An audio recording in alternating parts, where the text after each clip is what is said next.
All right, we're back. We are back in action. So, to start off, I got robbed. So, that's that's that. They grabbed my snowboard, broke into my van, grabbed my snowboard, computer, Wi-Fi, what else? Camelback. Yeah, just, could have been much worse.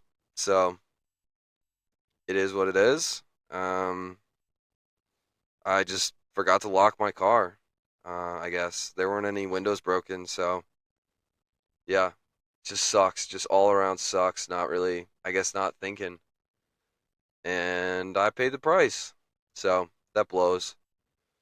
Got to spend a bunch of money getting a new computer, new Wi-Fi, new board, new bindings. My board was old, my bindings were new, so it's a wash. Whatever. Just sucks, man. Just sucks. Like it is what it is. I uh, I needed a fucking I just needed a break. Needed to get my mind right. So this happened Friday night. I went to go see a stand-up comedian from a podcast, and I was I don't know. It was okay. It wasn't the best thing. So that was pretty funny to just get absolutely wiped out of my shit, and only have like it was okay. So that's pretty good. Sorry, guys. I'm getting all this dialed in now. I just trying to figure it out. So I guess the volume for this has to be like all the way up now. That's the other thing they stole. They stole this like mixer thing that I had that was working, not too bad. So I had to call Amazon and be like, "Yo, it never came," and then they sent me one. I'm pretty sure when that happens, they just send you the old shit. So it's whatever. That's fine. I got this. It works for now, but the volume's like way different. Doesn't go up as high. Is what it is. The shit is jacked up. So yeah, getting back into it. Just went out to the coast, tried to get my mind right afterwards, and got surfing for the first time. So that was exciting. That was awesome, dude. Wetsuits are just straight up magic, man. Kind of like electricity. I think electricity is just magic. Um, but yeah, those things are crazy. I was so warm. I didn't even have the hood on. I had the booties and gloves. So yeah, I think I'm addicted to that. That's nice. Now I get to spend more money on that.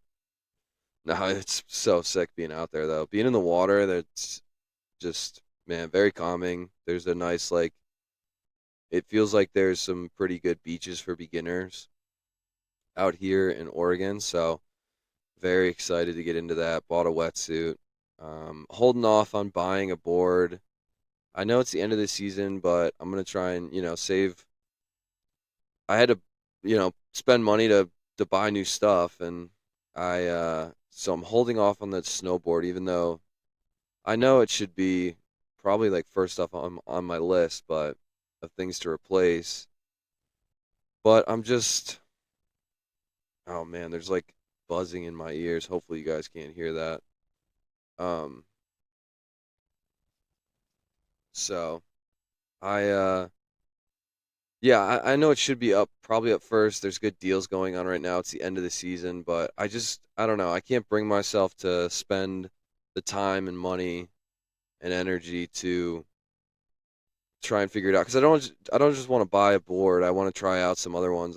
I just gotten to a place of acceptance with the snowboard that I had. I think I bought it back in 2017, so I've had it for a long time, and I got these new bindings and was like, wow, this board is fine. There's nothing wrong with it. It looks older for sure, but it performs perfectly for what I need it for right now. And I was learning shit in the terrain park and hopping on rails, getting into that shit. So a nice beater board was exactly what I needed, and I got into a place of acceptance where it was like, all right, I'm not getting a new board.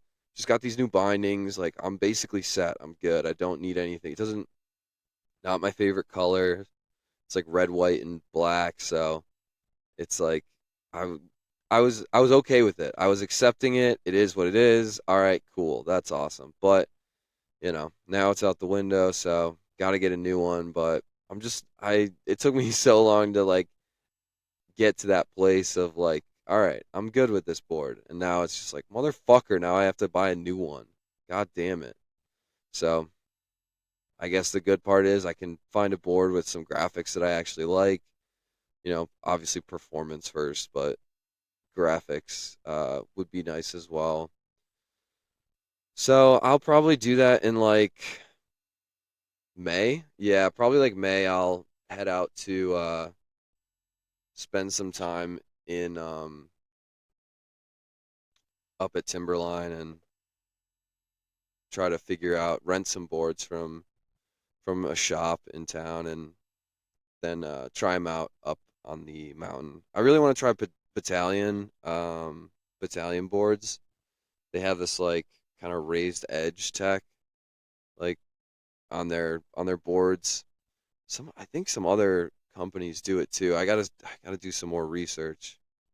I had started doing research and I really had kind of honed in on battalion, but now that I'm really going to be in the market, maybe I do a little bit more research, check out some other ones, maybe uh, like um I see Capitas all the time.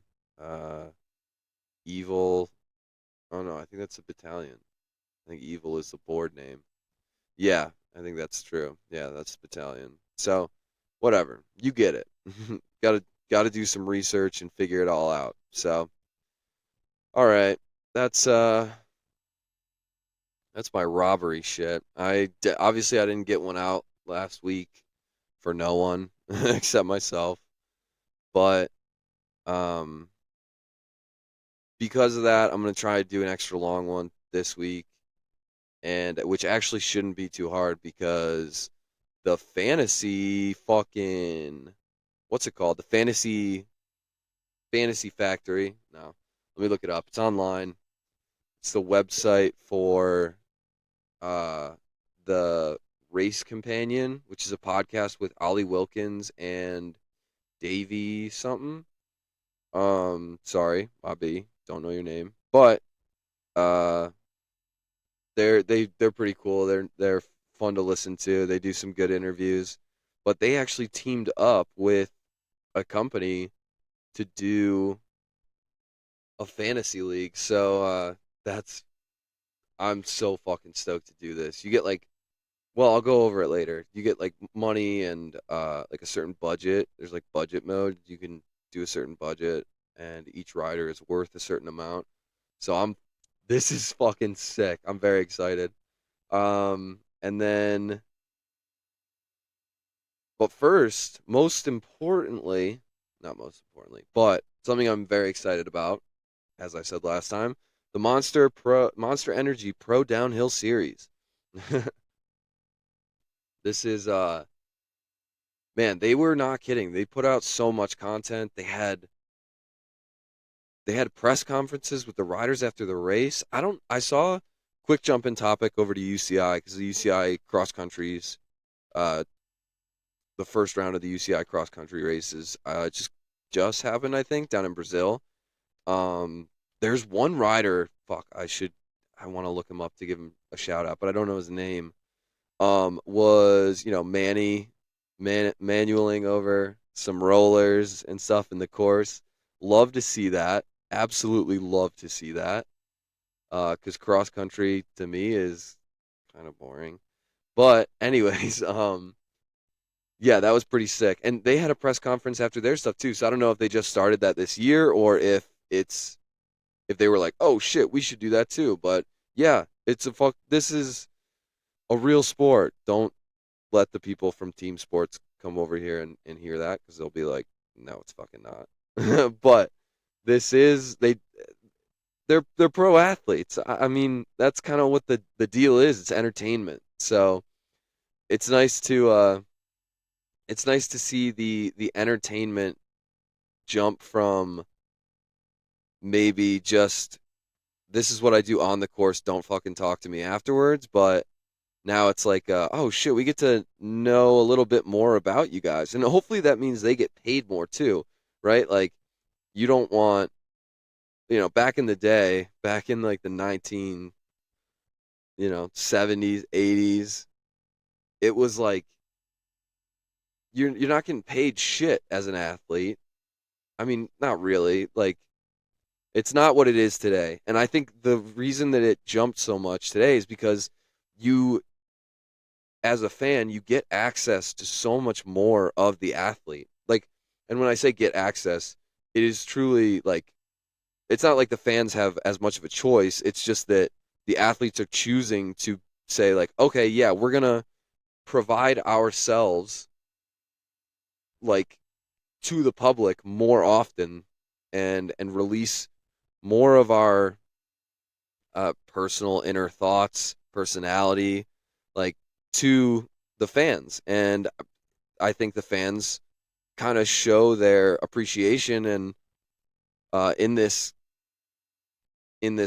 gift to us in the monetary value that we're willing to give back to them, to show back to them. And I hope that that can be what these downhillers and cross country guys and slope style riders can all be eventually, is these like full. I guess most of them are full time athletes now, but I don't know. Just like it would be super cool to see an athlete like public contracts of athletes coming out in the biking world and seeing like, man, this dude is just making bank. Like that's awesome. I guess it's not like, I don't know. They put their lives on the lines. Like when I ride, I'm riding for fun. Like this is their job. So I could understand needing to be paid to be like, yeah, I'm gonna hurl myself down this track as fast as possible, and just hope that I come out alive on a day where I'm not really feeling that great. Probably am gonna crash, but you just got to go at it anyways. That sucks. That definitely sucks. So I don't know. I'm rambling now, but I think I'm happy to see. Honestly, I'm just making I'm just making excuses because I'm excited to get more access to these riders. Honestly, that's all it is. I'm I'm what's the word? It's like I'm coping? No, that ain't it. It's yeah, I don't know. I'm dumb, guys. As you fucking know. Guys, there's fucking no one listening. But yeah, so the Monster Energy Pro Downhill Series, very psyched. Got off to a great start. They they had some great videography for practices and stuff. That was awesome. Really liked their videos. Um, maybe a little bit long, but hey, I'd rather have more content than less. So I'm not really complaining too much. Um, the track walk video did look a bit, it was almost like it was shot from like underneath, like looking up at the riders a lot. And I don't know if I'm not a videographer, so I have no idea what I'm talking about. Much like everything that happens on this podcast, everything that I talk about on this podcast, I don't really know much that much about it. Um, but it was kind of like looking up at the riders a lot, and I think maybe I would have liked a little bit different of like camera angles, maybe. I'm not entirely sure, right? Because I don't know, but yeah, it was maybe a couple different camera angles. Just try it out. Maybe it got different in the video, but that's the thing. I don't think I watched till the end of the video. I think I watched a different one. Maybe just like a race, not a race run, a like a GoPro, like POV. Um, so would have liked to see that. But the track itself, like as we're looking, like as uh, I'm watching the video of practices, some race runs. Dude, this track is fucking sick. It looks sick.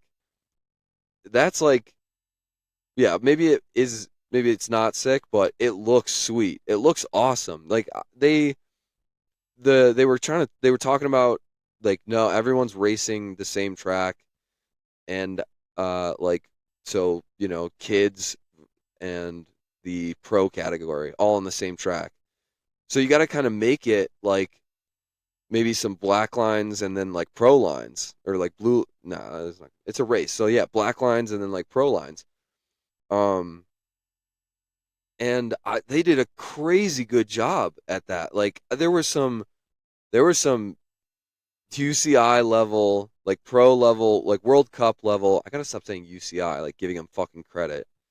You're not. It's World Cup. Like it's the riders. It's not. I shouldn't even say like World Cup rider level lines like they had picked out, which makes sense because I think Nico Mullally works at this kind of like co-owns this bike park specifically, and he works for well he owns his own company now, Frameworks. There's some great YouTube videos on like the whole process of him like starting this frame company, and I really like him, dude. He seems like the levelest headed guy around. And he fucking props, man. He crushed it on this trail build. I'm pretty sure he had a hand in it. If not, whoever did crushed it. And I'm sorry that I don't know, but that's why no one watches this. So, yeah, the track was just there were so many like okay, this is a roller for some people, maybe a double to like the left or right or whatever, or you can just fucking pin it World Cup rider level line and just double straight into like like it's like a main line, like main line double, and like into rocks. I there were some off camber stuff. I all around it looked it just looked like a good course. It was there were I would be interested to see because I think they kept saying like, ah, we don't have that much steeps to work. Like, there's not too many steeps to work with. It's this, it's that. But man, they just fucking crushed it. Sorry, that's what I mean. I would love to go out there and see. Like, did you really not have steeps? Because it looks steep in some places. Maybe that's just like the building of like jumps in certain flatter places. Take advantage of steeps in others, but they just absolutely crushed it. The jumps were super.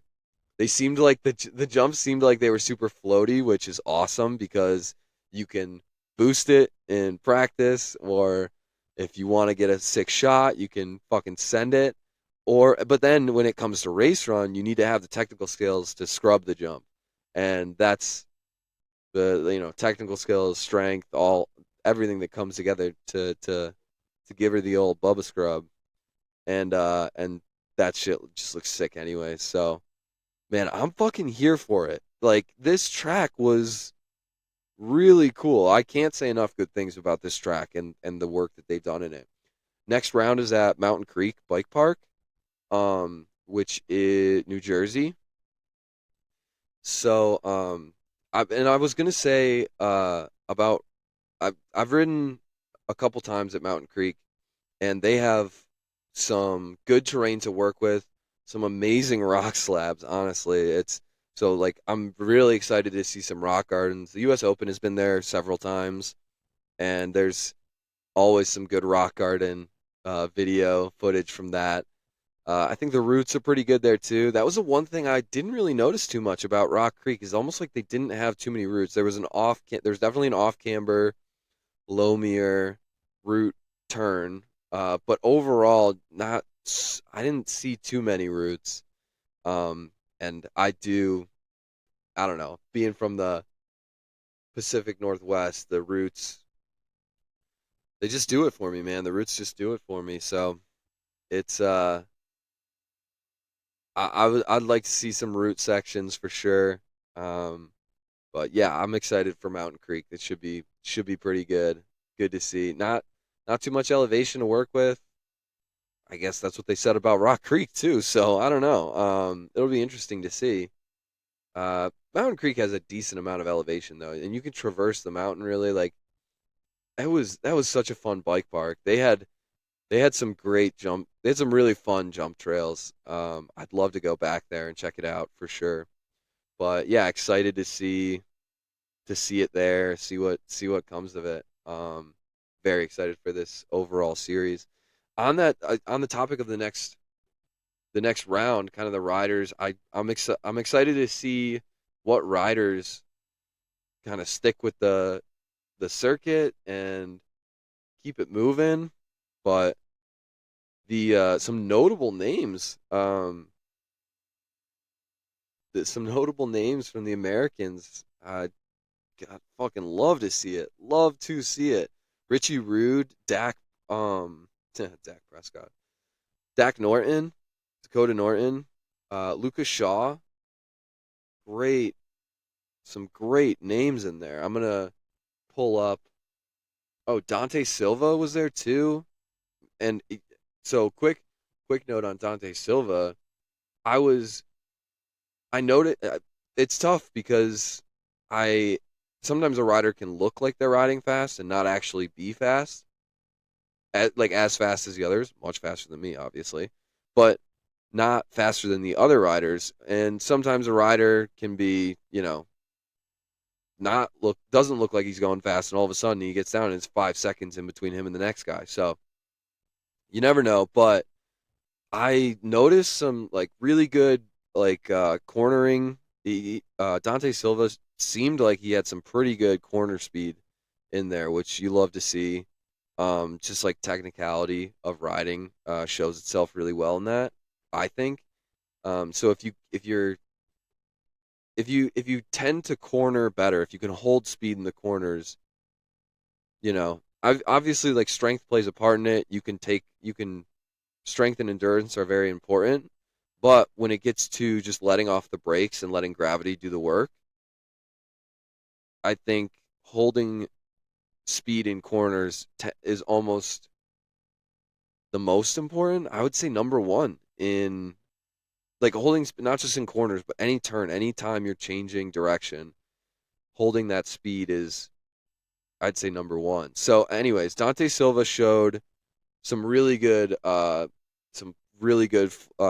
cornering technique, and so I'm excited to see what he does this year. It'll be fun. It'll be fun to keep an eye out, and if he does well at a race, I'm gonna be like, "See, I told you." And if he doesn't, I'm never gonna bring it up again. So there we go. But yeah, excited. It was really cool to see Richie Rude there, Dak Norton, and Lucas Shaw as well, because those are some bigger names that I know from the World Cup circuit. There's more guys though. This kid that came in second, Austin Dooley, just yeah, just don't know too much about him. But Austin, so number one, first place, Dak Norton. Number two, Austin Dooley. Number three, third place, Lucas Shaw. Four was Ryan Pinkerton. Five was Chris Grice. Oh, Dante Silva came in sixth. Interesting. Okay. Nico Mulally was eighth. So good stuff. I'm just like scrolling down the. Richie Rude got 14th. I think he had something happen. Maybe not, but um, yeah, it was great to see these names. And very excited to see how they perform at the next one, who shows up to the next one. Just super stoked on this. I'm excited to see Ryan Pinkerton. This Mondraker Factory team is seems to be pretty fucking sick. Dak is suddenly, dude, I don't know what he changed. I think maybe he just started focusing so much more on riding. I I feel like I was watching a podcast with him. I might be misremembering, but I think I was watching a podcast with him and he was explaining like I'm basically being a pro rider now. Like I'm all in on riding and doing this. This is what I do. I'm going to be the best at it, or I'm going to try to be the best at it. And I fucking props to you, man. You're seems like you're kind of making it happy. Richie Rude is no fucking slouch. Lucas Shaw's on the circuit. He hasn't been doing, as well as maybe a breakout his breakout year in the syndicate, maybe like 3 years ago or something like that. That could be completely wrong. But Nico Mullally, not exactly a slouch either. Ryan Pinkerton is I forgot to mention him, but he's a pretty big up and comer kid. I think he's in was he in juniors last year? He might have been. But yeah, the Mondraker team, Dak, um, Ryan Pinkerton, and my fucking Irish lad, Ronan Dunn, who's just an absolute menace on the bike. I love watching his shit. He uh he recorded a couple POVs of Bernard Kerr when they were down in New Zealand, and his commentary is just too perfect. Love having the commentary. The camera always needs to go to Ronan for sure. Um, Chicks, crazy crazy good stuff. There was one girl, who was it? Kaylee. Oh yeah, I think it was Kaylee Skelton. She was like, oh yeah, does it have her qualifying? No, I don't think it does have the qualifying time. But she was basically like 5 seconds ahead of all these chicks, and just ate shit on the last jump. The absolute last jump, just couldn't hang on. And oh man, it's always unfortunate. I think back to Josh Bryceland's run when he was, I don't know if it was for the World Cup overall or championships, but he just sent it off this bridge and basically like broke his ankle, but he was like 8 seconds ahead of everyone. It was insane. Just like, no, you didn't need to do that.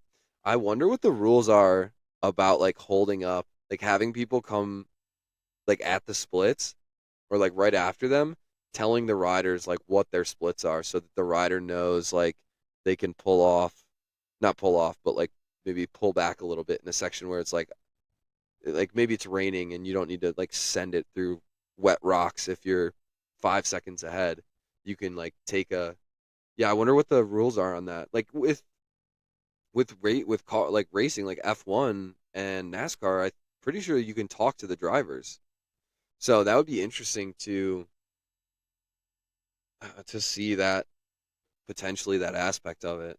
That would be kind of cool to be able to talk to the riders as they go. Um, but yeah, the women did a great job. Awesome stuff from them. They crushed it, and I love seeing the press conferences. Already mentioned that, so I won't talk about it anymore. But just really cool to see the press conferences. Love seeing the access to the riders selfishly. Maybe that was the fucking word I was looking for. Selfishly, I am. No, I don't know. But anyways, what else did I want to talk about from that? Oh,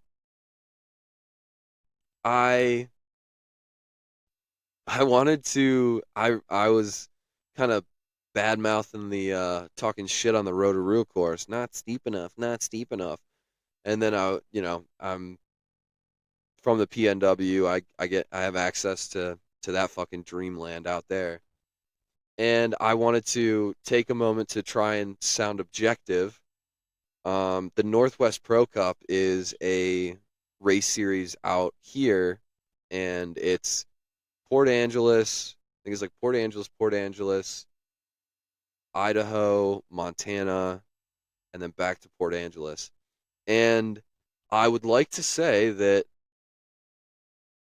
we're out in the Pacific Northwest. We have the Rockies. We got that steep shit, dog.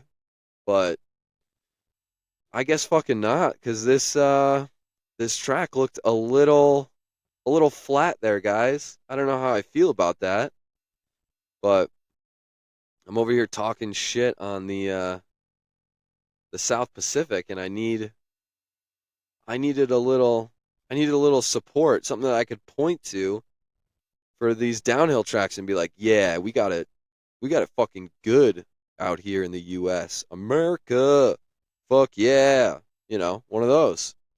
But what, I guess the fucking Europeans are the only people that can make steep tracks. I don't know. I don't know. So, but anyways, it was it's still I still love the roots, the rocks, the trees. I'm gonna try and make it up to Port Angeles for a race. Um, so that could be pretty sick for sure. I haven't been up there. Beautiful area, the Olympic Mountain Range, the Olympic Peninsula, is very high up on my list, and it's very steep out there. I've never been out there, but I think it's very steep. So what the fuck are we doing with this flat ass track, boys? Come on, come on.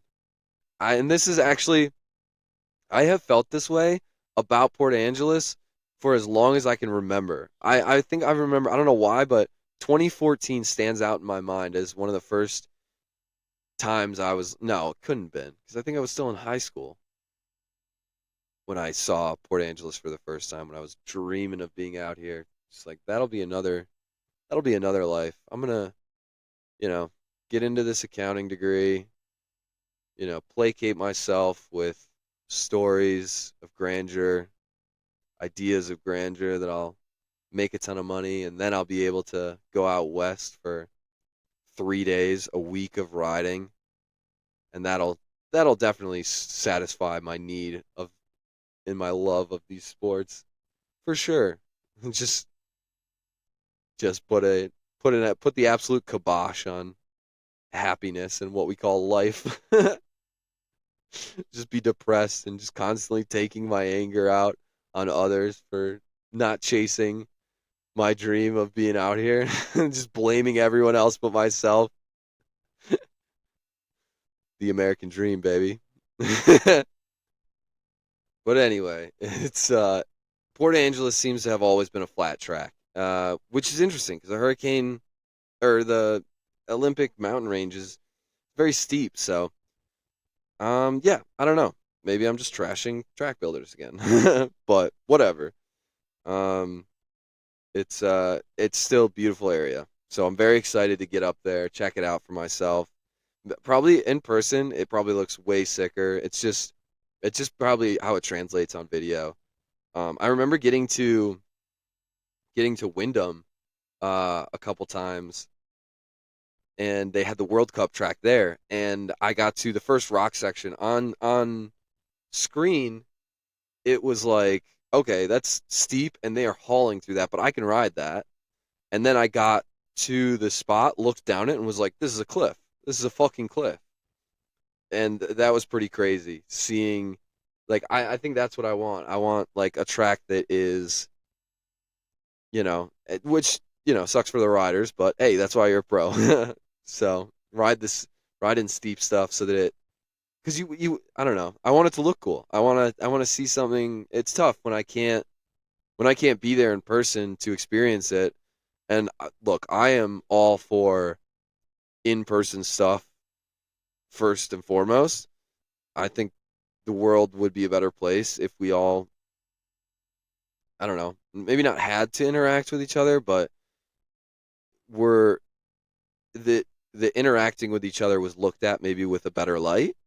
Um, it because yeah, I think communication is an important part of this life, and being in person, not being on your own, just in your own little world, could benefit everyone in the world. So I'm always for in person first and foremost. But for those that don't have the luxury that some of us do have to be able to go to these amazing places and see these amazing things, I it would be cool to give them just as cool of an experience by choosing maybe slightly more gnarlier stuff um, in their tracks. And I don't know how that might make no sense, but just yeah, just giving people what they want. Just give the people what they want, and they want the steeps. They want the steep shit. They want the gnarly stuff. So that is my hopefully unbiased. Uh, that's my objectivity. Hopefully coming in to my shit talking of Rotorua. We got the same fucking problem here. But yeah, so that'll be that for this one, and then I'm gonna record another one choosing the fantasy team, which I so fucking stoked on. That's gonna be sweet. I do have some. I was gonna shit talk pink bike videos, but I'll hold off on that. Cam Zink Invitational. That's a thing. Man, I wish more content was coming out of that. Maybe I just don't follow him on YouTube. I gotta check that out. Maybe double check that. And that's oh yeah, the Northwest Pro Cup has some pretty good names. They couple I think the Jewett brothers are there, so some World Cup names on that circuit. Yeah, very excited to get up to Port Angeles. Definitely gonna do that. Maybe I'll have a surfboard by then. Who knows? Maybe I'll know how to surf by then. Probably not, because it takes a long time, and that was naive of me to think that. But just having a wetsuit is going to be sweet, man. I love being in the water. It's just so calming. I was a swimmer growing up, so just being out there was absolute bliss. Caught one wave and not standing up, just like on my knees, just like stomach to knees, and then was like, "Oh, I'm surfing." Not really. So, but yeah, just being out there was an absolute treat for sure. And there's plenty of space. There's plenty of spots like in the Pacific Northwest. It's all like glacier-fed rivers and stuff. I'm in Bend right now. Gonna get some dirt jumping going today. Maybe some climb butte trails. Some jumps out there tomorrow. But the rivers out here, like everything is not just in Bend, but all over the Rockies. Like it's all fucking snow melt. So it's so fucking cold. I remember being up near Rainier in like the summer. It was like 100 degrees, and the water was still so cold. It was great for a dip, but then you're not gonna hang out in the water. And then if it's in a shaded area, which it was, but you could go down like 20 feet. You could see the bottom of the river like 20 feet down, dude. This thing had to be 15 to 20 feet deep. Just imagine getting down there and not being freezing fucking cold and just being able to hang out. Flying, I say this is my thing with swimming. Fly, Swimming is the closest you're gonna ever get to having a superpower that allows you to fly. Think about it, dude. You're at the surface and it goes so like things like water. Hey, water goes deep, man. It's really deep. I don't know if you know that, but we got these things called oceans. This thing called Crater Lake. It's pretty deep, bro. What a fucking idiot. But you could tell how much I like it because I just get lost in the moment and have these fucking whoa moments. Like I just ripped a 6 foot bong. Can't even put my words together. But I'm excited for the wetsuit, and that'll be that. So yeah, I'll let you guys go. And by you guys, I mean me, because I'm the only one that listens to this. But it's fun. So, oh yeah, and then I'm gonna do the team fantasy team draft. I'm fucking stoked for this. All right, I'm gonna do that right now. Bye.